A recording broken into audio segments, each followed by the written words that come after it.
आज की इस वीडियो में मैं आपके लिए दो कहानियां लेकर के आया हूं और दोनों ही कहानियां बहुत ही ज्यादा खौफनाक और दर्दनाक मंजर से गुजरते लम्हों की है। आज की इस वीडियो में आपको हकीकत में समझ में आएगा कि जब ब्लैक मैजिक और जलन दोनों एक साथ मिल जाएं तो वो आपका क्या हश्र कर सकती है। इस कहानी की शुरुआत होती है 1985 के आसपास, जब आयशा, जो कि हमारी सब्सक्राइबर की दोस्त हैं जिन्होंने हमारे साथ ये कहानी शेयर की है, वो अभी पैदा भी नहीं हुई थी। और ये कहानी आई है नाशिक, महाराष्ट्र से। एक सीधा साधा परिवार, आयशा, उसका छोटा भाई और उसके मम्मी पापा। घर बाहर से देखने में एकदम नॉर्मल लगता था, एक मिडिल क्लास घर, सीमेंट की दीवारें, ड्राइंग रूम में सिंपल सोफा, दीवार पर फैमिली फोटोज और घर के एक कोने में मंदिर। लेकिन घर के अंदर का माहौल कुछ ऐसा कि स्टेबल से स्टेबल इंसान के मेंटल पीस की भी धज्जियां उड़ जाएं। इस कहानी को सुनते हुए आपको स्टार्टिंग में ऐसा लगेगा कि जैसे आप कोई डेली सोप या फिर कोई सीरियल देख रहे हैं। बेसिकली जब आयशा के फादर और उसकी मम्मी की शादी हुई थी, तब से ही आयशा की मम्मी और उसकी दादी की आपस में बिल्कुल भी नहीं बनती थी। सुबह की चाय के साथ ताने शुरू हो जाते थे कि तू मेरे बेटे को खा गई, उसे मुझसे दूर कर दिया। बहुत बार आयशा के फादर ने इन लोगों के बीच में पड़ के बात सुलझाने की भी कोशिश की, इन्हें समझाने की कोशिश की, लेकिन घर के हालात एक मयान में दो तलवारों जैसे हो गए थे। आयशा की दादी की नफरत अपनी बहू के साथ साथ कब अपने बेटे के लिए इतनी ज्यादा बढ़ गई, किसी को पता ही नहीं लगा। और फिर एक दिन लड़ाई इतनी ज्यादा घमासान हो गई कि फाइनली आयशा की बुआ आकर के उसकी दादी को अपने घर ले गई। यहां पर सबको लगा कि फाइनली बला टल गई, अब इस घर का माहौल अच्छा होगा, इस घर में शांति होगी। लेकिन हकीकत में असली खेल तो यहीं से शुरू होने वाला था। अब स्टार्टिंग से ही आयशा की दादी का जो नेचर था वो ऐसा था कि वो अपनी बेटी पर तो हमेशा खुले दिल से खर्चा करती थी, उनके ऊपर बहुत पैसे लगाती थी, लेकिन अपने बेटे को उन्होंने हमेशा कंजूसी से ट्रीट किया था। और ये घर छोड़ के जाने के बाद ये चीज और ज्यादा बढ़ गई थी। इसी बीच 80s के एंड में आयशा का भी जन्म हुआ और उसके पैदा होने पर उसके फादर ने इतनी बड़ी पार्टी थ्रो की थी कि पूरी बिरादरी, पूरे मोहल्ले को बुलाया था।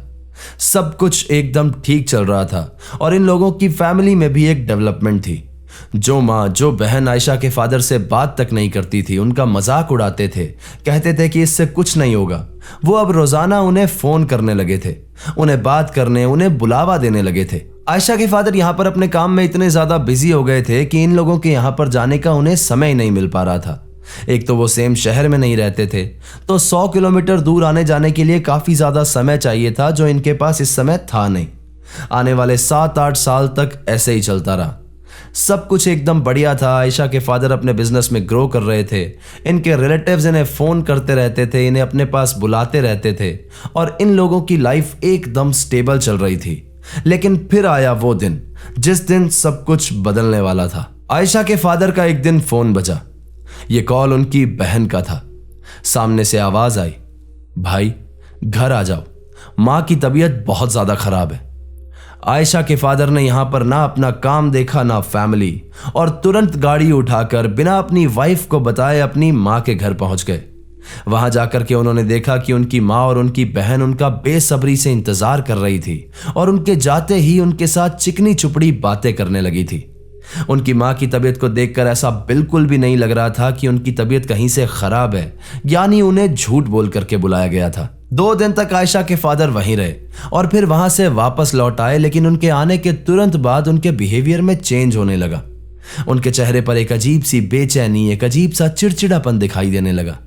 अगले 2 दिन में वो इंसान जो अपनी वाइफ से ज्यादा कुछ कहता नहीं था, उनसे लड़ता नहीं था, वो उन पर जोर जोर से चिल्लाने लगा और उन्हें कहने लगा कि तूने मेरा परिवार अलग कर दिया, तूने मेरी मां से मुझे जुदा कर दिया।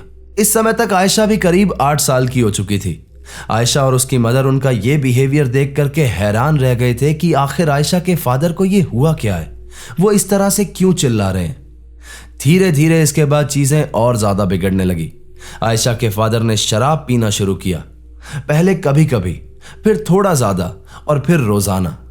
करीब हर 2 से 3 दिन में वो अपनी मां से मिलने जाने लगे और जब भी वो अपनी मां से मिलकर के वापस लौट कर आते तो वो बहुत ही ज्यादा शराब पी करके आते और आते ही बहुत ज्यादा झगड़ा करते, बहुत जोर से इन लोगों पर चिल्लाते। उन्हें देख करके आयशा और उसकी मदर को ऐसा कभी लगता ही नहीं था कि ये वही इंसान है जो हमेशा इन लोगों के साथ इनके घर में रहता था।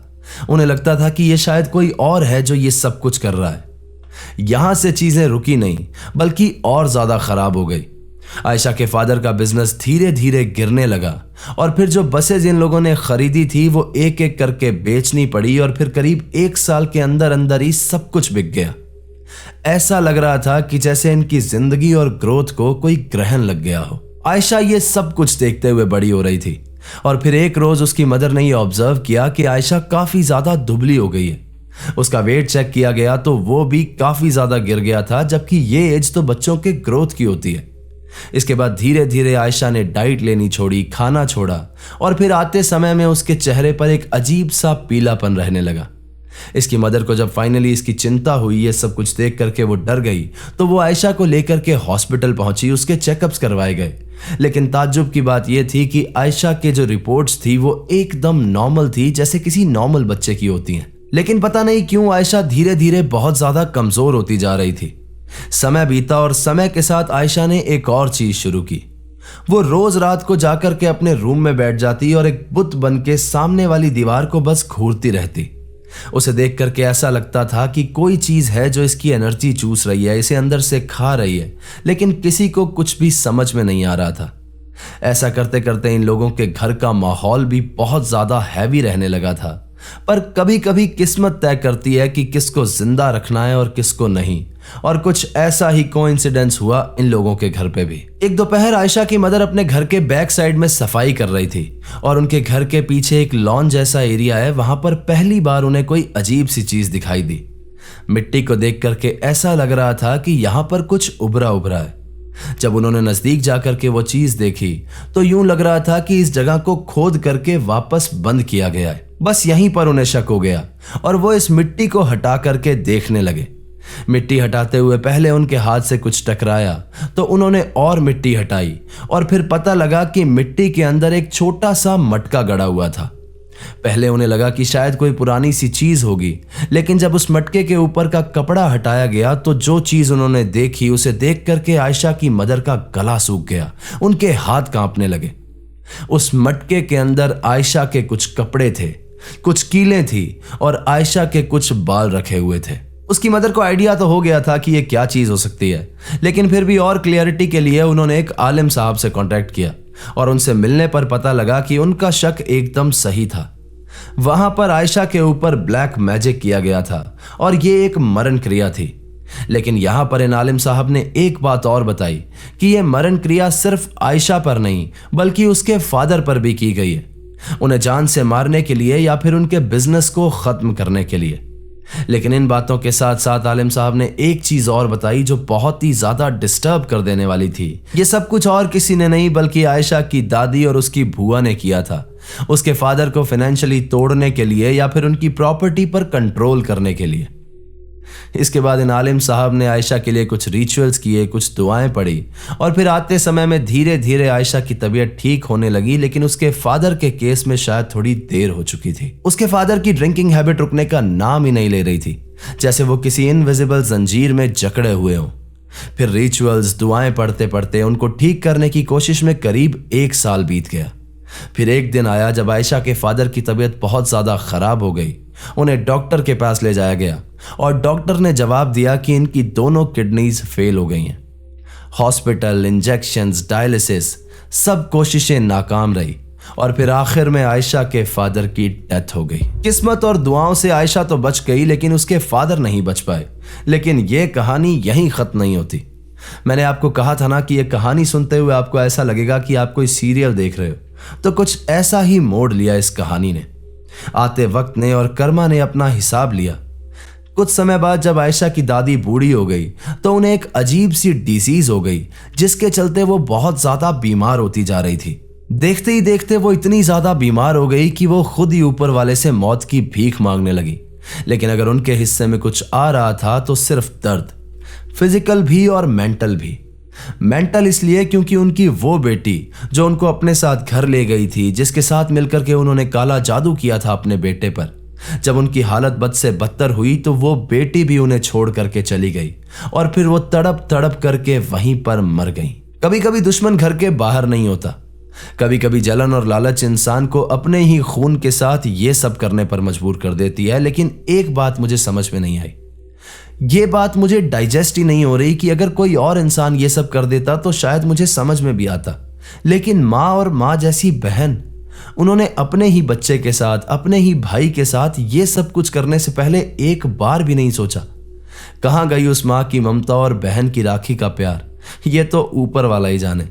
वैसे एक बात और सोचने की है, उन लोगों ने खुद आकर के इनके लॉन में वो काला जादू किया होगा या फिर क्या हुआ होगा, ये चीज आयशा को खुद नहीं पता। तो आप लोगों को क्या लगता है, आप कमेंट बॉक्स में बता सकते हैं। हम बढ़ते हैं हमारी आज की दूसरी कहानी की ओर। आप लोग जानते होंगे कि जब किसी के घर में कोई भूत प्रेत की बाधा होती है तो वो या तो किसी तांत्रिक के पास जाते हैं या कोई उतारा करने वाले के पास जाते हैं। लेकिन ये उतारा करने वाले, कभी कभी इन लोगों की खुद की लाइफ में इतनी बड़ी प्रॉब्लम्स खड़ी हो जाती हैं इन चीजों की वजह से कि इनकी पूरी लाइफ ही बदल जाती है। ये कहानी भी ऐसी ही है और ये कहानी हमारे साथ हमारे एक सब्सक्राइबर ने शेयर की है और ये कहानी है निर्मल जी की। निर्मल जी का काम एकदम ठीक चल रहा था जब तक उनके पास एक भयंकर केस नहीं आया। यह इंसिडेंट एक साउथ इंडियन फैमिली के साथ हुआ था। इस फैमिली के अंदर 3 लोग थे, माँ बाप और उनकी एक 17-18 साल की लड़की। बहुत ही ज्यादा भोली सी, प्यारी सी और पूरे गांव वालों की लाडली। इन लोगों के घर पे नॉनवेज बहुत ही ज्यादा आम बात थी और फिश, चिकन ये तो रेगुलरली बन ही जाता था। ऐसे ही एक दिन इन लोगों के घर पे फिश बनी थी। डिनर करने के बाद सब लोग अपने अपने रूम में चले गए और ये लड़की किचन में खड़ी होकर के बर्तन साफ कर रही थी। अब वैसे तो जितनी भी फिश वगैरह बच जाती थी वो सबको डालने के लिए पास में एक डस्टबिन रखा हुआ था, लेकिन उस रात को पता नहीं इस लड़की ने क्या सोचा कि उस फिश को, बची हुई जितना भी सामान था, उस सबको विंडो खोली और विंडो से बाहर फेंक दिया। उस वक्त कुछ भी नहीं हुआ, ना कोई रिएक्शन, ना कोई आवाज। लेकिन कुछ चीजें शायद तुरंत रिएक्ट नहीं करती, वो इंतजार करती हैं। 5-6 दिन के बाद इन लोगों के घर का माहौल धीरे धीरे बदलने लगा। वो लड़की अक्सर अपनी मदर से कहने लगी कि मम्मा मुझे ऐसा लगता है कि कोई मुझे देख रहा है। रात को उसे नींद नहीं आती थी, उसे अपने कमरे में ब्लैक शैडोज दिखाई देते थे और कभी वो कहती थी कि ऐसा लग रहा है कि कोई पीछे चल रहा है। पहले पेरेंट्स को लगा कि स्ट्रेस होगा, लेकिन फिर उन्होंने एक और अजीब चीज नोटिस की। घर में जब जब नॉनवेज बनता तो वो लड़की सबसे ज्यादा और बहुत ही ज्यादा अजीब तरीके से खाती।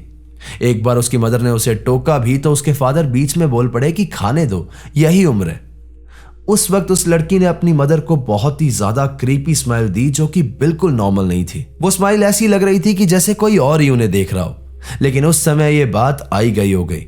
इसके बाद रात हुई और सब अपने अपने रूम में सोने के लिए चले गए। लेकिन करीब आधी रात के आसपास इसकी मदर को किचन के अंदर से एक अजीब सी आवाज आई, कुछ बर्तन गिरने की और कुछ फाड़ने की।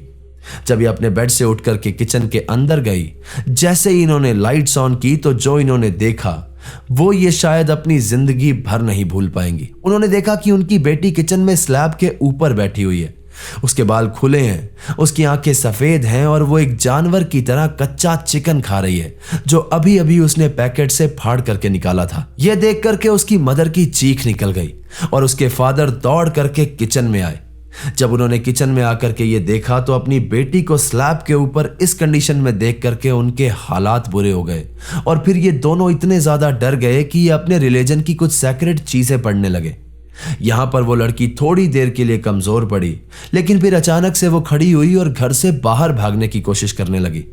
ये लोग बार बार उसे पकड़ने की कोशिश कर रहे थे, लेकिन वो लड़की कंट्रोल में ही नहीं आ रही थी क्योंकि उसके अंदर एक अजीब सी स्ट्रेंथ आ गई थी। किसी तरह से इन लोगों ने भगवान का नाम लेकर के या फिर सेक्रेट चीजें चला करके अपनी बेटी को नॉर्मल किया और किसी तरह से सुला भी दिया। लेकिन अगले दिन इन लोगों ने आस पड़ोस में ये बात की, पता किया कि आसपास कोई तांत्रिक या कोई उतारा करने वाला है। तो तब जाकर के किसी ने निर्मल जी का नाम इन लोगों को सजेस्ट किया। निर्मल जी ने इन लोगों से कहा कि उस लड़की को लेकर के मेरे घर पर आओ। लेकिन जब ये फैमिली उसे लेकर के इनकी बिल्डिंग तक पहुंची तो वो लड़की इनकी बिल्डिंग के अंदर पैर रखने को ही तैयार नहीं थी। वो बहुत जोर जोर से चिल्लाने लगी, जमीन पर लेटने लगी और फिर ये सब कुछ यूं ही चलता रहा तो फाइनली निर्मल जी को खुद ही नीचे आना पड़ा और बिल्डिंग के बाहर ही उतारे का प्रोसेस स्टार्ट हुआ। और फिर जो हुआ उस पर यकीन कर पाना बहुत ही ज्यादा मुश्किल है। वो लड़की, उसकी सफेद आंखें और खुले बाल, उसकी जोर जोर से चिल्लाने की आवाज पूरी बिल्डिंग में गूंज रही थी। कभी वो दीवार पर चढ़ने की कोशिश करती तो कभी जोर जोर से अपना सिर हिलाने लगती। बिल्डिंग के सारे लोग अपनी अपनी बालकनी पे खड़े होकर के ऊपर से ये सब कुछ देख रहे थे। जिन बच्चों ने इस चीज को विटनेस किया था वो बहुत बुरी तरह से रोने लगे थे और पूरी बिल्डिंग का माहौल बहुत ज्यादा हैवी हो गया था। काफी देर तक स्ट्रगल चला और फिर कहीं जाकर के उस एंटिटी को कंट्रोल किया गया। फिर ये बात निकल कर के सामने आई कि उस रात को जब इस लड़की ने वो लेफ्ट ओवर्स बाहर फेंके थे तो वो सीधा जाकर के किसी स्ट्रॉन्ग एंटिटी के ऊपर गिर गए थे, या फिर किसी ऐसी जगह या किसी ऐसे पॉइंट पर गिर गए थे जहां पर शायद कुछ था। और उस एंटिटी ने गुस्से में इस लड़की को पकड़ लिया था। उसका टारगेट नॉनवेज नहीं था, उसका टारगेट और उसका रीजन था इंसल्ट। काफी दिन तक ये पूजा पाठ चली, दुआएं पड़ी गई, उसका उतारा चला और फिर कहीं जाकर के वो लड़की नॉर्मल हुई। इसके बाद इन लोगों के घर में नॉनवेज बंद कर दिया गया और आज वो लड़की एकदम सही है और उसके 2 बच्चे हैं। लेकिन आज भी नॉनवेज तो क्या, कोई भी और चीज वो अपने घर से बाहर फेंकने से पहले 2 बार सोचती है। ये तो थी लड़की की कहानी, लेकिन बात करते हैं जिसने उतारा किया था, जो निर्मल जी थे उनके ऊपर। जब से उन्होंने इस लड़की का उतारा किया था, इस एंटिटी को वश में किया था या इसको इसके शरीर से निकाला था, तब से निर्मल जी का कहना है कि वो नॉर्मल नहीं है। पहले उन्हें बहुत ही ज्यादा अच्छा फील होता था, बहुत ज्यादा पॉजिटिव फील होता था, लेकिन जब से उन्होंने ये उतारा किया है तो उन्हें ऐसा लगा है कि शायद उन्होंने अपनी पावर से ज्यादा किसी एंटिटी से छेड़खानी कर ली है और वो एंटिटी उनके आसपास ही है। उनके लाइफ में भी बहुत ज़्यादा नेगेटिव चेंजेस आए, उनकी मनी, उनकी जो ग्रोथ थी वो सब कुछ रुक गई इस उतारे के बाद। आज निर्मल जी नॉर्मल छोटे मोटे उतारे तो करते हैं, लेकिन जब भी कोई ऐसी एंटिटी या कोई ऐसा बड़ा केस उनके पास आता है तो वो साफ साफ कह देते हैं कि मैं इन चीज़ों के उतारे करने में बिल्कुल भी सक्षम नहीं हूँ। तो ये थी आज की दूसरी कहानी दोस्तों। कहानी आपको कैसे लगी मुझे कमेंट करके ज़रूर बताइएगा, और अगर आपको वीडियो पसंद आई है तो इसे लाइक कर दें, हाइप कर दें और अपने कमज़ोर दिल वाले दोस्तों के साथ शेयर कर दें। चैनल अभी तक सब्सक्राइब नहीं किया है तो इसे सब्सक्राइब कर लो, वहां पर एक बेल आइकन होगा उसे प्रेस कर देना, ताकि आगे आने वाले समय में मैं जो रियल लाइफ इंसिडेंट्स पर कहानियां लेकर के आऊंगा वो सबसे पहले आप तक पहुंचती रहे। अगर आपके पास भी ऐसी कोई कहानी है जो किसी सच्ची घटना पर आधारित है तो नीचे दिए गए जीमेल एड्रेस और इंस्टा आईडी पर आप उसे हमारे साथ शेयर कर सकते हैं। तो चलिए दोस्तों, अपना ख्याल रखिए, खुश रहिए, हंसते खेलते रहिए। मिलते हैं अगली बार ऐसी ही किसी खौफनाक कहानी के साथ। सायोनारा, हर हर महादेव।